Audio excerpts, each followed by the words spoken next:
Dogworks Radio is sponsored by Alaska Dogworks. Check out their website at alaskadogworks.com. This episode of the podcast is brought to you by First Paw Coffee Company, specializing in private label premium blend coffee. If you're serious about coffee, you should check it out. First Paw Coffee's passion is high-quality, small-batch roasted coffee. They take the extra time to taste and get everything perfect before they release new blends. They aim to bring you a cup of happiness each time you pour yourself some coffee. Find out more at ak.dog/free and enter for a chance to win some First Paw Coffee prizes, a book from our collection, and tote bag. One winner will be selected at random each month. That's ak.dog/free. From First Paw Media, sponsored by First Paw Coffee Company, this is the Dog Driver Show. Visit our website at dogworksradio.com. Now here are your hosts, Robert Forto and Hoe-Raitto.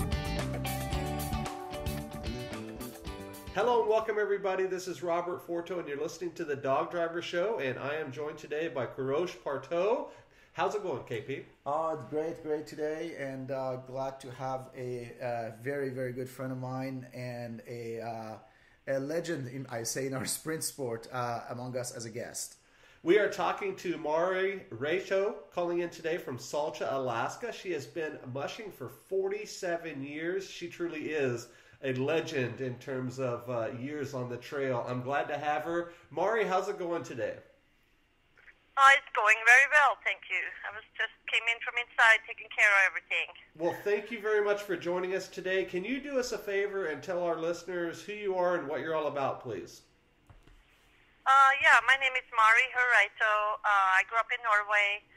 I was born in 1959, and I was started with dogs early on. I was a skier and outdoors person from childhood, and was attracted by the dogs. I got to go on this dog sled when I was 6 years old, and by somebody in Oslo, and I was caught on by then, and here I am today. And I moved over. So I was started racing in Norway when I was about 13. Got my first Siberian Husky and was part of the dog clubs in Norway. And I quickly met people that had connections to Alaska and the Mecca of dog mushing. And so that's how I made it over here. Mari, throughout the years, you've had dogs in all different aspects of it. You said Siberians. You're one of the very, very first people, if I'm not mistaken, importing Norwegian GSPs and Forster Pointers to Alaska or in North America in the 80s, if I'm not mistaken. Tell me a little bit about the background behind those dogs that you imported from overseas. Oh, yeah. I also had right before I went to Alaska, I also had bought a German Shorthair Pointer, because I felt like I could do better with my Siberians, teaching them the good habits of the German Shorthairs. That was my idea. And when I first came over here as a handler, I was a handler for Erlen Nadley Norris. Back then in Norway, you could only run purebred dogs, so we couldn't run the Alaskan Huskies. But that was changed in the 80s.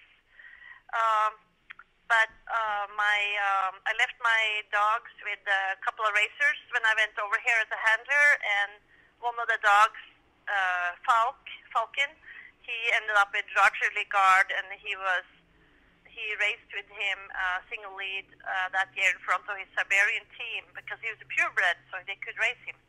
And people quickly saw that these dogs were incredible and fast and powerful, and also kept the Siberians going. They were fast dogs, but they wouldn't drive as hard as the German Shorthairs. So yeah, that was one of the beginnings of them starting to cross the dogs. And I brought the falcon with me over here on the second year. I was actually the second year in Alaska. I was skiing for the ski team at University of Alaska. A ski coach had seen me ski in a small ski race, and he asked me if I want to join the team and start school here. So that's how I ended up getting my teaching degree and my bachelor's at University of Alaska. And so back then, again, nobody was running mixed dogs in Norway, but it was starting to happen. And after a lot of discussions, and they opened it up for mixed breeds, then they started breeding they brought good Alaskans from Alaska, Alaskan Huskies from Alaska into Norway, and bred to very high quality German Shorthairs and English Pointers, and they used a lot of different breeds, but they found the best mixes were German Shorthairs or English Pointers, or the mixes of that to Alaskan Huskies. They tried English Setters, and they tried the different kinds of hounds that you see in Norway that hunt for rabbits and stuff like that, but none of them really were anything like the ones you get from the Pointers or the Shorthairs. The short hairs. I know that throughout the years you've introduced a lot of new lines and I talk about lines because you have your own bloodlines, and the Hoe-Raitto lines, they've been around for 40 years probably even, and as I know, I have several of your dogs in my team actually. What do you look when you're introducing new lines and new bloods into a bloodline in general, as far as for purebred German Shorthairs or cross hounds in the lines that you have? Well, we had really good Alaskan lines, and back in the early 80s, and me and Dale, my ex-husband, we got he was also a racer, and he was racing open class. He was from back east. He had dogs from George Atla, so he had dogs out of a lot of them Peppy, back to Scotty, and Lingo lines. And then also had gotten some from Joey Reddington. And so in the earlier years, we had a mix of the two lines from the Reddington and Atla, really. And then when we imported a dog called Randy from Norway in '93, when people were starting to race with the mixed breeds. We bought this German Shorthair English Pointer female. She was a leader out of a team of Max Björn Hansen. It was a dog that came from Per Axel Nilsson. And so we bred her to a dog called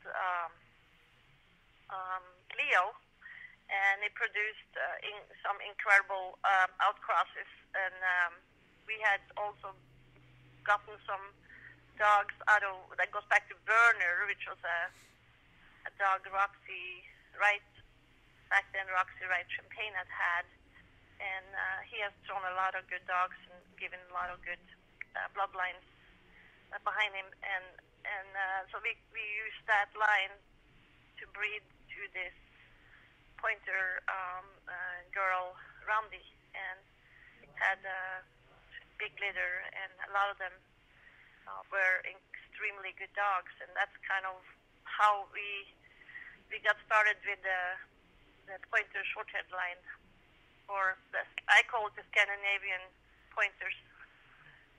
Yeah. Because really they're not hounds, they're actually pointers. Yeah, Mari, explain to me why those, I call them strong hounds, means that higher percentage of hounds are less desirable in the distances and the format of racing that you and myself and some of our longer runners are using for their teams. I don't think they are less desirable. I think I always bred for a dog that could do up to like 50 miles, for sure. In the later years, most of my dogs are 30% German short hair, maybe a little bit English pointer in them, and mostly Alaskan Huskies, really. So it's still 70% Alaskan Husky. And I think we try to, the dogs that could not do the 20-mile runs in training, they would go to more limited teams that were looking for a super hard driving dog that maybe tuckered out at 16 miles. But I think I did some stage races in the past, which up to 50 miles, where they handle it really well when the speed was a little lower, but they have to be trained to do that. They have to see the distance. So what we found is, actually we had a quarter German short hair, Nils. Okay. He went back to Ellis's, Eagles Seb, and he was able to do finished Iditarod, but he was doing 40-mile runs, and then he would stop for 4 hours, and this way he was a super dog running in lead coming back into Nome. So they could do it, but they have to see the distance in training to do that. So earlier you learned about First Paw Coffee Company, and now I'm going to tell you about its Tail Wagger Blend. First Paw Coffee Company's Tail Wagger Blend is their first offering, and its name and label were crowdsourced from their Facebook fans. How cool is that? The Tail Wagger Blend is a private label premium blend that was developed just for them. It is a medium roast from Colombian beans with tastes of Brazil nuts, grapefruit, and oak. Be sure to go to ak.dog/free and enter to win a bunch of cool prizes. That's ak.dog/free. Mari, in your breeding program, do you do like a lot of other breeders, or Alaskans, I guess not all the breeders, they say, I breed only leaders to leaders. Do you believe in that? I believe for sure that I do. It seems to be the best. The dogs that come out of, at least the females that are leaders, I found, are turning out to have very high percentage of the dogs that come out of them are leaders, when the females are leaders. So I always make sure when I breed a female to a good male, that they, first of all, can do the distance, they can handle heat, and they are good feet, and they are this well-rounded, happy kind of dog, because it throws so much into the pups. And so, yes, I don't think you have to breed it to a particular leader, but if you have a really good male in your yard yourself, and you know him well, it's happened to me, and most of the pups have turned into good leaders. And of course, if I was going to breed it out to somebody else's dog, yes, I'm more likely to go and breed it to a good leader, but I don't think it's a must. But I think it's helpful that at least one of them are good leaders. Absolutely. For our listeners who are not familiar with Mari, Mari has a tremendous background of the Alaskan heritage. Even if she's a Norwegian lady in Alaska, she knows a lot about Alaska and the native lifestyle that we have. She has a fish camp on Yukon River. I know that it's not a sled dog related. Tell us about the fish camp that you have on Yukon. I had the privilege of spending a few days there, assisting you with harvesting some fish for the dogs for the season. How is that organized? Well, the fish camps it is related to sled dogs, because that's a big part of the lifestyle that people live here in the north. And so I was introduced to fish camp from actually George and Karen Atla when I was as a student. I was living in Fairbanks, and I actually lived at their place for a while. when I was going to UAF. And I was able to go and see their camp on the Yukon, and they would bring all the dogs up in the summer, and they would live at fish camp just like the rest of the family. And that's a big tradition in interior Alaska, that everybody goes to fish camp and spend the summer there and gather their food for the winter for dogs and people, and it's an awesome way for pups to grow up, and also kids. So I was introduced to that, and I went to spend I spent 5 months in Ruby with the family, the Honey family, where I learned to do a lot of the processing of the fish and smoking the fish, and also put up dog food for the winter. And so we bought our own fish camp in '85, and that's the one I'm still running on by the Yukon Bridge.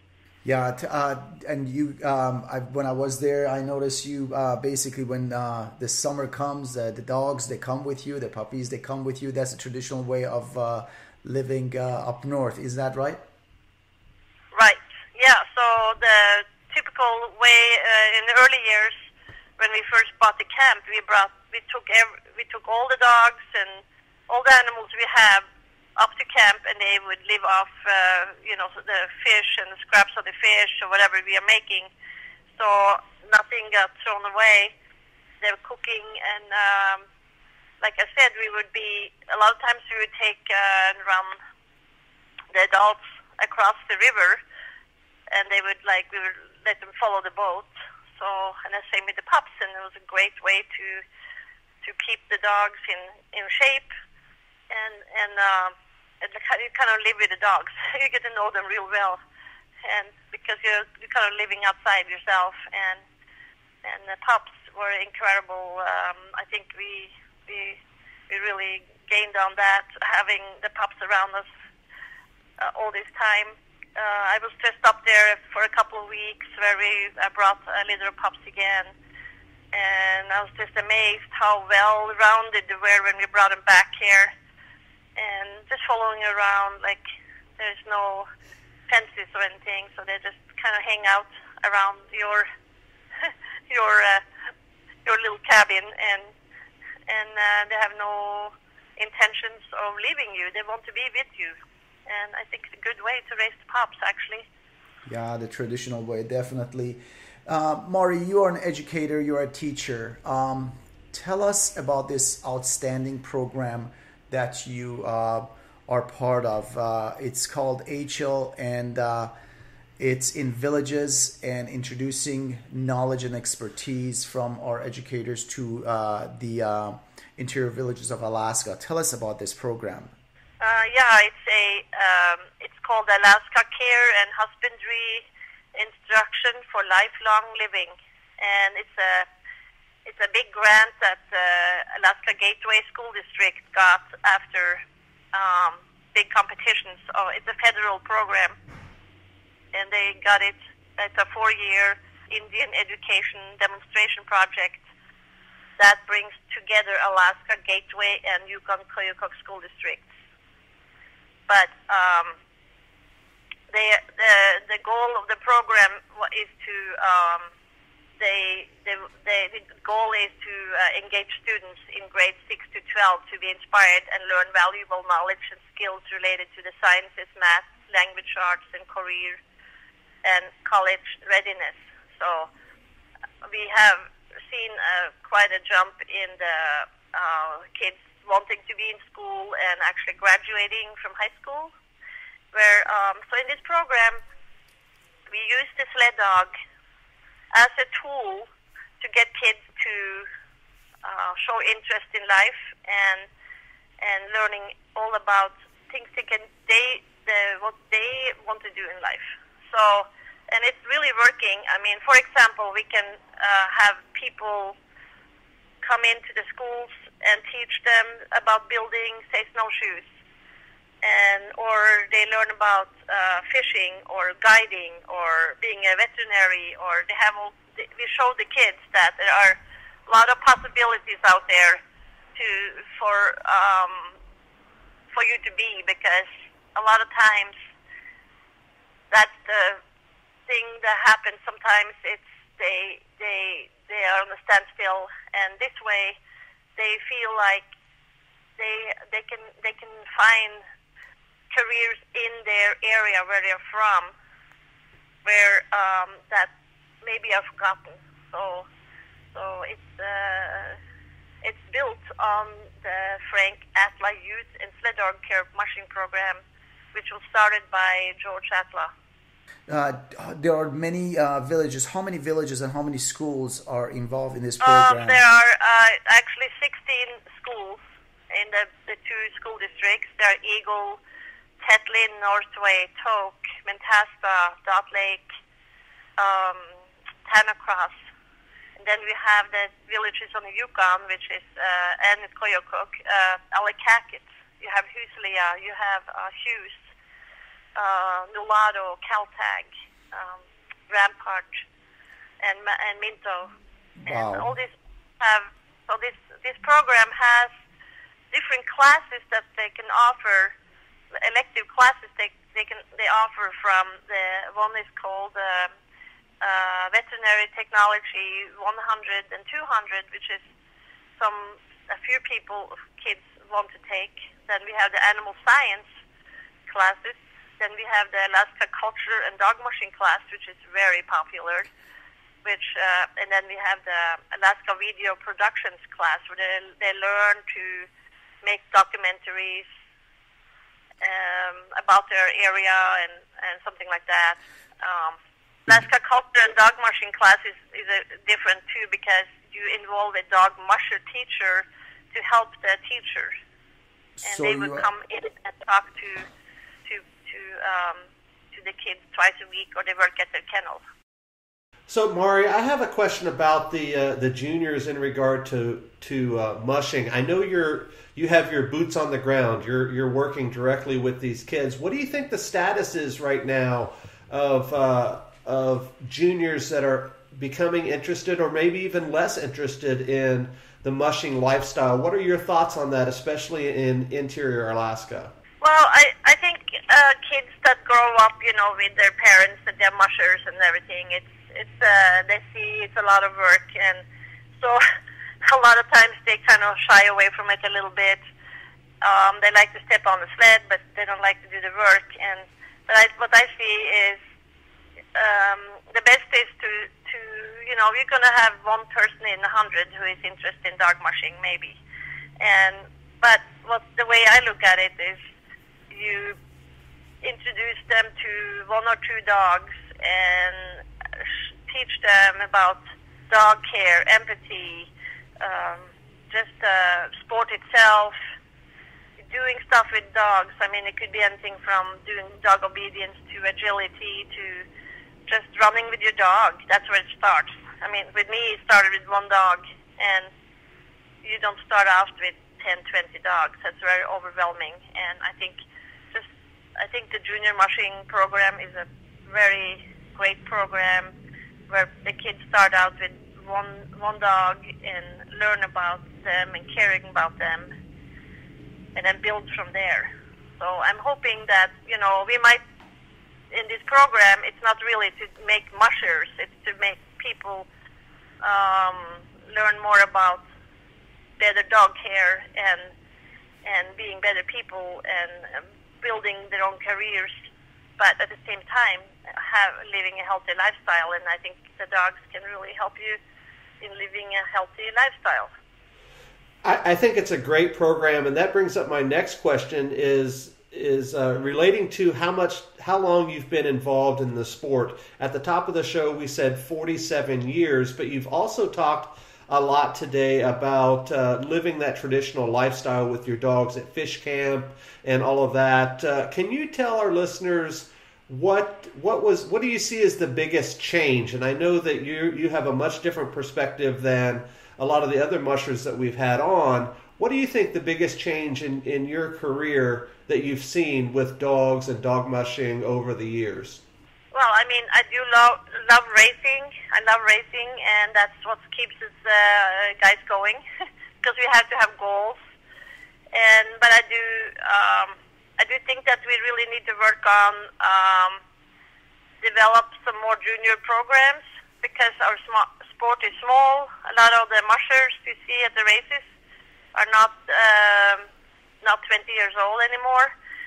We do see a lot of younger people doing the dry land racing, but a lot of them, I don't think they are interested in running big strings. But I really hope that some of these people that we are working with now are interested in keeping the old traditions going, where people have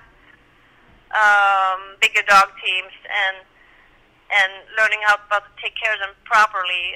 That's number one, I think, taking care of dogs properly and making us all look good to other people, the public. We have to show the people that this is a awesome sport, and also that we take extremely good care of our animals. We feed them well, and the better we feed them and take care of them and love them, the better they're going to do for us. And that's how we're going to grow, I think. Maury, we talked about heritage, we talked about lifestyle. We forgot about talking about racing, actually, for you. What are your objectives this year? What are you planning to race?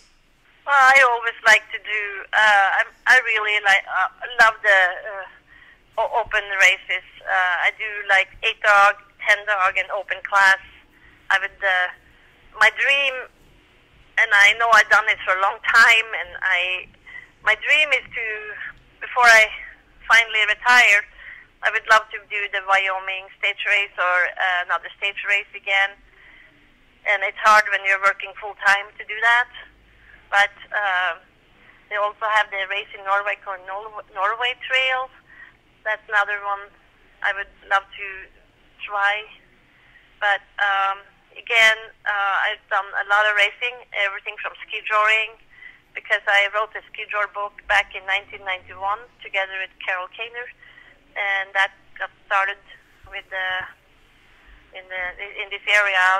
Ski drawing got really big after that and very popular, and that's a good way to get people started also, ski drawing actually, and ski drawing and Nordic style mushing, where I got started. But there's nothing like running a open team that